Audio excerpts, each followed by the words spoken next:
Before we begin this heartwarming story, let us know in the comments. Where are you watching from? We love to hear from you. Emily Rose had never imagined her life would turn into a nightmare. She was just a 20-year-old girl, born with a quiet soul and a heart too tender for the world she lived in. Her days were simple, cleaning, cooking, and dreaming of a life filled with love and safety. But dreams had no place in her stepmother's house. Ever since her kind father passed away in a car accident, Emily's world had gone dark. The light in her eyes faded the day her stepmother, Claudia, moved in and took control of everything. Her home, her clothes, even her future. Claudia was cold like winter and sharp like broken glass. She never smiled unless there was money involved. She treated Emily not like a daughter, but like a burden, a piece of property. Emily obeyed her every word, not because she wanted to, but because she had no one else left. She was alone in the world, and Claudia knew it. One evening, as Emily walked down the hall with a tray of tea for her stepmother, she heard a whisper, a chilling, snake-like whisper, through the half-open door of Claudia's room. Her breath caught in her chest. "She's untouched, a virgin. Just 20, Claudia said with a nasty grin in her voice. "You'll marry her, and I'll get my payment." Emily's knees nearly gave out. She froze, her hands shaking so badly the teacup rattled on the tray. "She doesn't need to know," Claudia continued. "She has no one. Just bring the papers. Make it fast." Emily backed away, heart pounding like a war drum in her chest. She ran to her room, locked the door, and sank to the floor. Her stepmother had sold her to a stranger for money. Tears streamed down her cheeks as her body shook with fear. Who was the man? Why would anyone agree to this? What kind of world let this happen? The next morning, Emily tried to escape. She stuffed a small bag with clothes and opened the window quietly. But Claudia was already waiting at the door. "Going somewhere?" she asked with a voice like poison. Emily tried to run, but Claudia grabbed her hair and dragged her back inside. "You're not going anywhere," she hissed. "Do you want to end up on the street? You're nothing without me." She slapped Emily hard. The sound echoed through the walls like thunder. Then she locked her in the room. For 2 days, Emily sat on the floor, barely eating, staring at the wall, numb and broken. On the third day, Claudia opened the door. "Get dressed," she ordered. "You're getting married." Emily didn't move. Claudia threw a white dress at her. It was plain and cheap, not a wedding dress, but a prison robe. No makeup, no flowers, just signatures and silence. Emily's hands trembled as she put on the dress. Her eyes were red from crying, her lips dry from silence. They drove for hours in a car with no music, no kindness, only tension. They reached a quiet courthouse in a nearby town. No guests, no family, just a man standing at the end of the hallway. Emily looked at him, and her breath caught. He was tall, broad-shouldered, dressed in a black suit. His face was unreadable, not cruel but distant, cold, like a statue made of sorrow. His name was Daniel Carter. He was 35, a millionaire from New York. He didn't even glance at Emily. He just looked at the judge and said, "Let's begin." Emily's hands were cold as ice. She wanted to run. She wanted someone to stop this, but there was no one. The judge cleared his throat. "Do you, Emily Rose, take Daniel Carter as your lawfully wedded husband?" She looked at Claudia, who leaned close and whispered with venom, "Say I do, or your life will be worse than this." Emily's heart shattered in her chest. Her lips trembled. I I do," she whispered. Tears rolled down her cheeks like rain. She had just married a stranger, a man who hadn't spoken a single word to her, a man who didn't know her name, her favorite song, or her dreams. When Daniel said, "I do," his voice was flat, like reading from a script. He never looked at her, not once. The judge declared them husband and wife. No one clapped, no one smiled. Emily felt like she was being buried alive in her own body. As they walked out of the courthouse, Daniel opened the car door silently. She stepped inside, numb and empty. She stared out the window as the trees passed, her heart too broken to beat loudly anymore. "This isn't love," she thought. "This is a cage, and I'm the bird who forgot how to fly." But somewhere, deep inside her, a tiny spark remained, a whisper of hope, a question. Why did he agree to this? Who is he really? And without knowing, Emily's journey into a world of secrets, sorrow, and surprising love had just begun. The car rolled through the bright, heartless streets of New York, but Emily sat silent in the back seat, her hands curled tightly in her lap. She had left behind everything she knew in Georgia, her tiny room, her simple life, even her pain. And yet, as the city lights flickered like cold stars outside the window, she felt more lost than ever. Daniel didn't say a word during the ride. Not one. He just stared out the windshield, his jaw clenched like he was holding back something heavy inside. Emily peeked at him once, then looked away. He wasn't cruel, but he wasn't kind either. He was like a locked door, beautiful and tall, but sealed shut. The car finally turned into a private drive. A long iron gate opened to reveal a mansion so big it looked like a hotel. Tall, cold, and perfect. Emily felt even smaller standing in front of it. The house was silent. Too silent. Not a sound of laughter or footsteps. Just the echo of her breath as she stepped inside. Marble floors, chandeliers, and walls of glass greeted her. But none of it felt like home. It felt like a castle built for someone else, not for a poor girl who had just been sold. Daniel led her in without a word. He didn't show her the kitchen, or the garden, or even her own room. He just pointed upstairs. "Second door on the right," he said quietly. "That's yours." She blinked. "You're not, I mean, are we?" He looked away. "No expectations. We're just fulfilling something," he muttered. And with that, he walked off. Emily stood frozen at the foot of the grand staircase.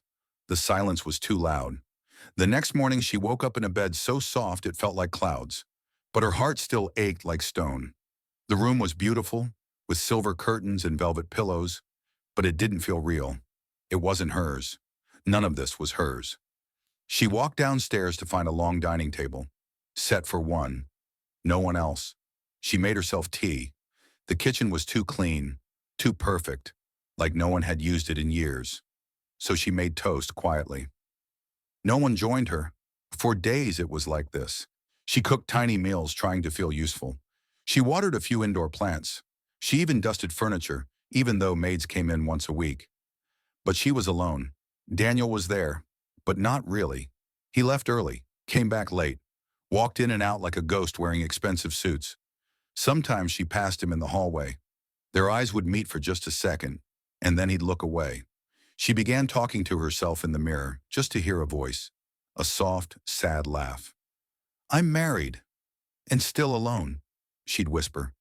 But slowly, ever so slowly, something changed. She started noticing things. He didn't ignore her. Not really. He noticed what she cooked.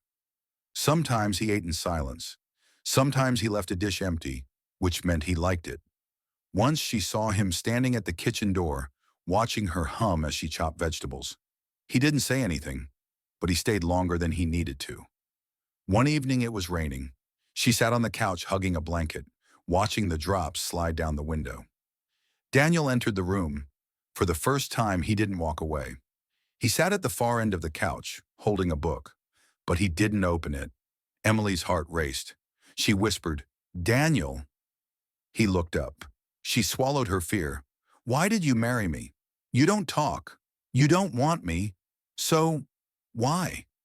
He stared at her, then turned to the window. Silence. Then softly, as if pulling a memory out of his soul, he spoke. "Because it was her last wish." Emily blinked. "Whose wish?" He exhaled slowly. "My mother's." His voice cracked for the first time. "She was dying. Cancer. She said she didn't want to leave me alone. She said someone kind could help me feel again. Someone like you." Emily's chest tightened. He looked down at his hands. "I didn't want this, but I couldn't say no to her. She believed someone good-hearted could heal someone broken." She whispered, "Heal what?" He looked at her then, really looked, and Emily saw it in his eyes. Deep sadness. The kind you carry in your bones. The kind that no money could fix. He didn't answer, but that night, as he walked away, he paused in the hallway. I never wanted to hurt you, he said without turning around. I just don't know how to be around someone like you. Then he disappeared into the dark. Emily stood there, her heart beating fast. She had come to a cold mansion, married to a stranger, and now found a man more wounded than she was.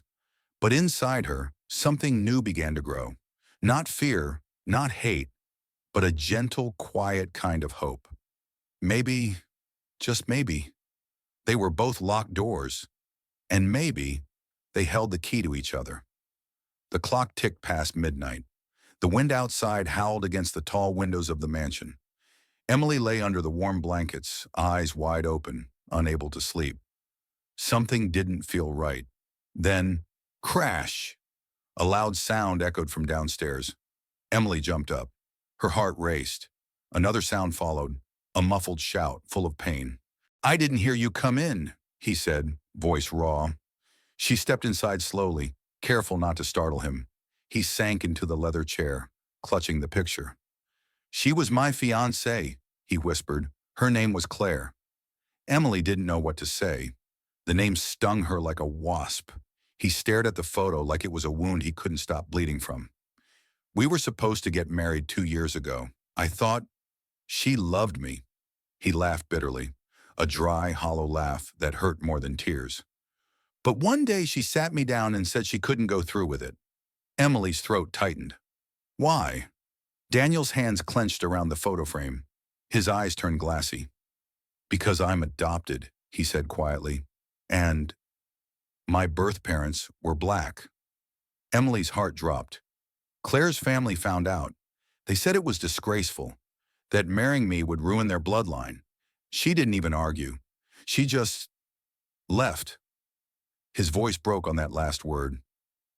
Like I was dirty. Like I was a stain they had to wash off.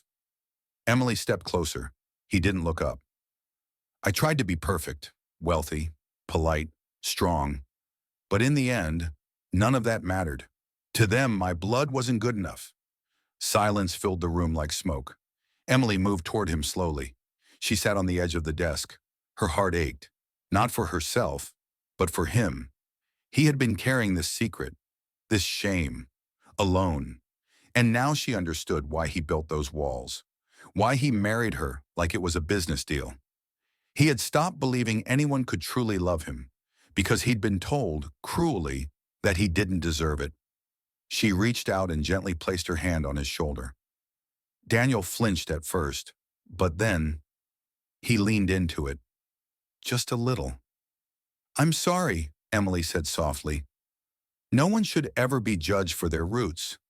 Not for something so beautiful, so human. He looked up. His eyes, those sad, haunted eyes, searched hers like he was trying to see if she meant it. You don't care, he asked, that I come from a black family? Her answer was quiet, firm. I care that someone hurt you. I care that you think that makes you less. But no, I don't care. Love doesn't have a color. Daniel closed his eyes and for the first time, let the tears fall freely. Emily leaned forward and hugged him, gently at first, then tighter. He didn't push her away. He buried his face in her shoulder and cried like he hadn't cried in years. That night, something inside Daniel cracked open, and something inside Emily bloomed. Because now the mansion didn't feel so cold. It felt like the beginning of something real. From that night, he started sitting beside her at meals. From that night, he asked her if she was sleeping okay. From that night, she found little notes on the fridge. Thanks for dinner. It was delicious. Your smile is brighter than the sun today. From that night, his eyes softened when they met hers. The wall between them, the one made of pain, fear, and heartbreak, it started to melt. Emily realized she hadn't just been brought to a stranger's mansion. She'd been brought to a man with a broken soul, and somehow, her love was slowly mending it, piece by piece, tear by tear. The morning light spilled gently through the tall windows of Daniel's mansion. Emily stood in the kitchen, flipping pancakes with shaky hands. It had been 3 weeks since she married Daniel, a man who was once a complete stranger. Now he wasn't so strange anymore. She poured syrup on a plate and walked nervously into the dining room. Daniel sat at the end of the long table, reading emails on his tablet. Pancakes? She asked softly. He looked up, surprised. And then he smiled. A real smile. Not forced, not polite, warm, software, almost shy. I haven't had pancakes since my mother passed, he said, his voice hushed. She used to make them every Sunday. These smell just like hers. Emily's heart skipped. I hope they taste good, she whispered. He took a bite, closed his eyes. Perfect. They ate together in silence, but it wasn't awkward. It was peaceful, like a storm had passed, and now only gentle clouds remained. That evening, Daniel surprised her. There's a movie room upstairs, he said. Would you like to watch something? Emily's eyes widened. Like, together? He nodded. Together. They chose a classic romantic comedy. Daniel laughed. Emily laughed harder. At one point, their hands brushed. Neither pulled away. The days that followed were different. No more silence at dinner. They talked about everything. Her favorite childhood books, his favorite music, the first time she rode a bike, the first time he got his heart broken. She learned he loved classical music but also secretly danced to old pop songs in the kitchen when no one was watching. He learned she hummed when nervous and cried during sad commercials. They were learning each other, and somehow, healing. Daniel began leaving the door to his study open. Emily began sitting on the porch swing every morning, and he joined her with coffee. She no longer feared him, and he no longer feared being seen. One morning, Emily made his coffee just right, black, no sugar, just how he liked it. He smiled again. You remember the smallest things, he said. Emily shrugged, blushing. It matters. One evening, she was humming while baking cookies when he walked in. You sing when you're happy, he said. She turned, eyes sparkling. Maybe I am happy. That night, as they walked past the fireplace, he stopped and touched her hand. You've changed this house, he said softly. I never thought I'd smile here again. Emily's throat tightened. She blinked back tears. I never thought I'd feel safe in someone's home, she whispered. But you made me feel like I belong. They looked into each other's eyes for a long moment. Something deep moved between them, something tender, powerful, unspoken. Emily realized it then. She was falling in love, not with the idea of marriage, not with his money, but with him. The man who once wouldn't look her in the eye now treated her like she was precious. But then, a shadow returned. It came in heels and red lipstick. Claudia, Emily's stepmother. She barged into the mansion like a storm, her voice echoing through the hall. You got the money, Daniel. Now it's time to send her back. I've got a richer man interested in her now. Emily's blood ran cold. Claudia grabbed her arm. Come on, don't play the innocent now. You're mine. Daniel stepped forward. His voice, calm but sharp, sliced through the room like a sword. Take your hand off her, Claudia scoffed. She's nothing but a deal we made. Emily's eyes filled with tears. Her heart raced. Daniel moved in front of her like a shield. She's not a deal. She's not yours. She's mine now. My wife, Claudia snarled. You think you can just keep her? You'll regret this. I'll tell everyone what you really are. Adopted, mixed, weak. The words echoed. Daniel's jaw tightened. Emily stepped forward, voice trembling but brave. Then tell them. Tell the world I love a man with a beautiful heart who showed me more kindness than you ever did. Claudia froze. Emily looked at Daniel. I don't want to leave, she whispered. He reached for her hand, held it tight. Then stay, he said. Stay as long as you want. Forever, if you'll let me. Claudia glared, furious. But she saw something she hadn't expected. Power, love, unity. She stormed out, her heels clicking like thunder. Silence fell again. Emily turned to Daniel. You didn't have to stand up to her. Yes, I did, he replied, because for the first time, I finally have something worth protecting. Her eyes welled with tears. You mean me? He nodded.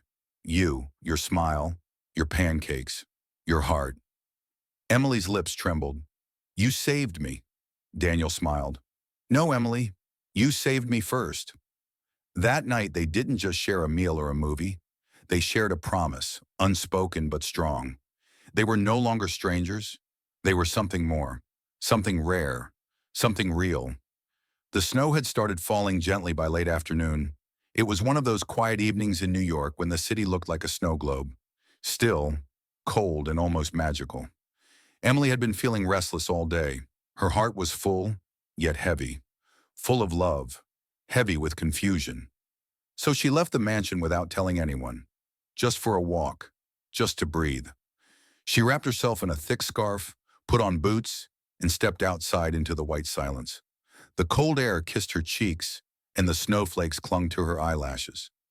For the first time in a long time, she felt free. The world looked beautiful, untouched, and pure.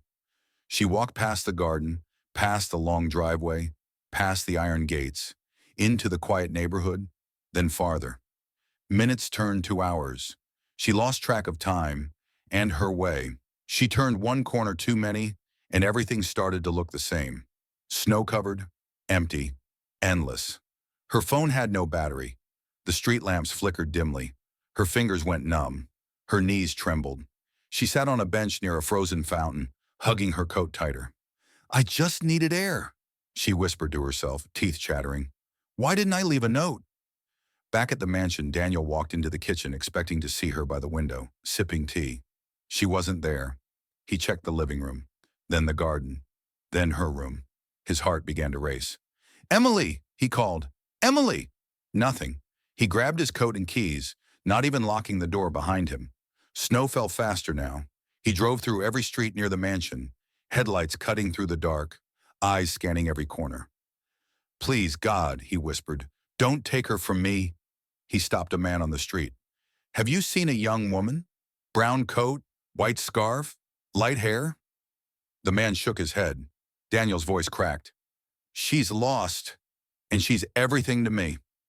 His hands trembled on the steering wheel. He kept driving, kept calling her name out. The window. "Emily, where are you?"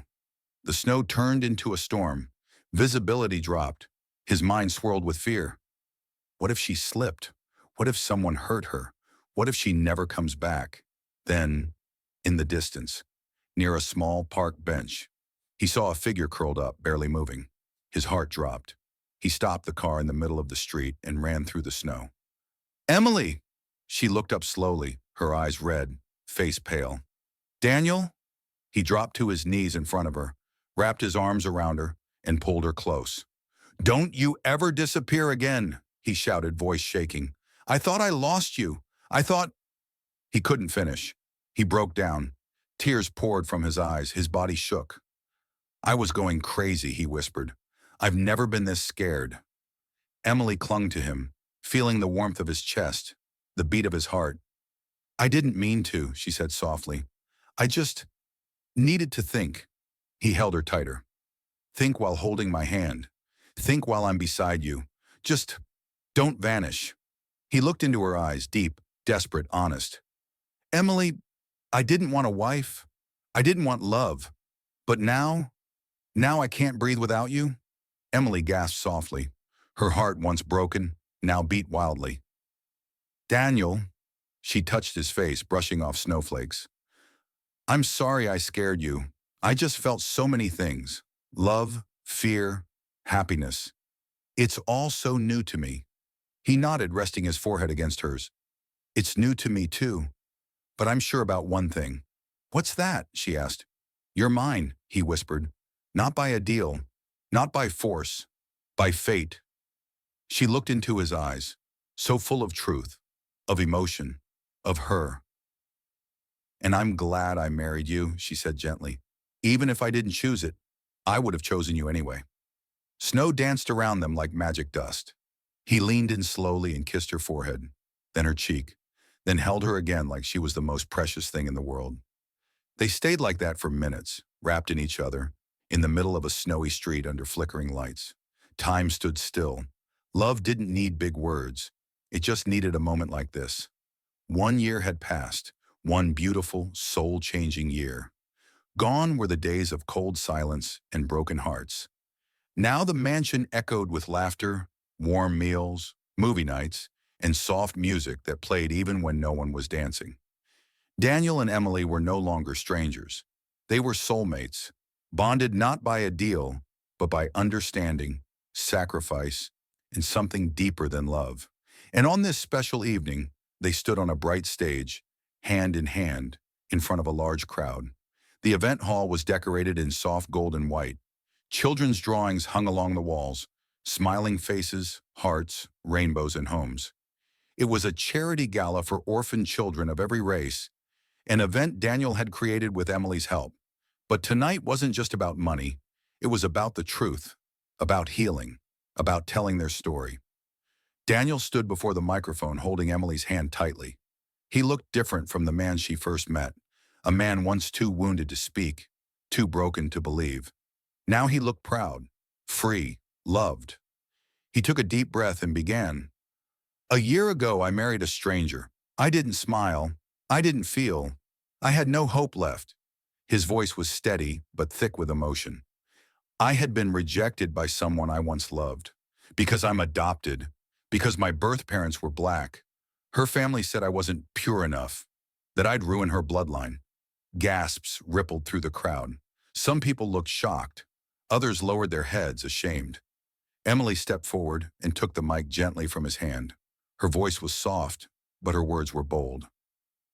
When I first came into Daniel's world, I was scared. I'd never been loved. I'd never even been kissed. And I was sold like a thing by someone who should have protected me. Her voice trembled, but she stood tall. But what I found wasn't pain. It was kindness. He never touched me without permission. He never hurt me. He waited until I saw the good in him. She turned to look at him. Daniel didn't need to be healed. He just needed to be seen. Tears filled Daniel's eyes. She smiled through her own. And in his broken heart, I found safety. In his silence, I found peace. In his arms, I found home. The room was silent, and then applause. Long, loud, sincere applause. People rose to their feet. Some wiped tears. Some hugged their partners. Some looked at strangers beside them with softer eyes. In the back of the room, Claudia stood frozen, her face pale. She had thought she'd ruined Emily's life, but instead, Emily had bloomed. Claudia turned quietly and walked out the back door, her shame too heavy to carry any longer. Emily saw her go and didn't stop her because she had already forgiven her. She had let go of the pain. Later that night, back at their mansion, Daniel and Emily sat on the living room rug in pajamas. Room rug in pajamas, laughing with two tiny toddlers who crawled into their laps. A little boy with curly dark hair, a little girl with sandy skin and bright eyes. Both biracial, both adopted, both deeply loved. Daniel lifted the girl high into the air. You, little one, he smiled, will never feel unwanted. Never. Emily kissed the boy's forehead. Because this house was built on love, not bloodlines. As the children giggled, the snow started to fall outside again, like it had the night Emily got lost. But this time, it wasn't a lonely snow. It was peaceful, magical, full of life. They turned on music, slow, sweet, joyful music. And right there in the middle of the living room, Emily and Daniel danced. No crowd, no stage, just them. No longer strangers, no longer afraid, just a family, imperfect, beautiful, unbreakable. And in that moment they knew, love had healed them both. And if the world listened, maybe it could heal too. Emily once feared the stranger she married, but she learned that hearts, not skin, define love. Daniel, once broken by hate, was healed by kindness. In the end, the forced marriage turned into a love story that broke walls of racism and showed the world. Real love sees no race, only souls.